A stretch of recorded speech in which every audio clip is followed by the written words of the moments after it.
मागच्या 2 दिवसापासून धाराशिव जिल्ह्यात मुसळधार पाऊस पडतोय. आपण बघतोय की सध्या बऱ्याच ठिकाणी पुलावरनं पाणी जात आहे.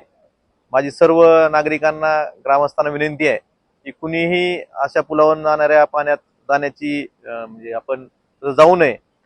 आणि आपलं जे नुकसान झालं असेल शेतीचं, विमा कंपनीच्या प्रतिनिधीशी संपर्क साधून तिथं आपण तक्रार नोंदवावी. तसेच मीही आज शासनाला विनंती करणार आहे की जे 2 दिवसात अतिवृष्टीमुळे शेती पिकाचं नुकसान झालंय याबाबत ही महसूलचे पंचनामे व्हावेत आणि आपण आपल्या स्वतःच्या पशुधनाची काळजी घ्यावी. आणि कुणालाही काय अडचण आल्यास माझ्या नंबरशी मला संपर्क साधावा किंवा माझे जे पी आहेत त्यांच्याशी संपर्क साधावा. आपण स्वतःची आणि स्वतःच्या पशुधनाची काळजी घ्यावी. कुठेही समजा ज्या ठिकाणी आपल्या अडचणीचं जागा वाटते किंवा नदीच्या काठी असेल, ओढ्याच्या काठी असेल, अशा ठिकाणी थांबू नये हीच आपल्याला सर्वांना विनंती आहे. धन्यवाद.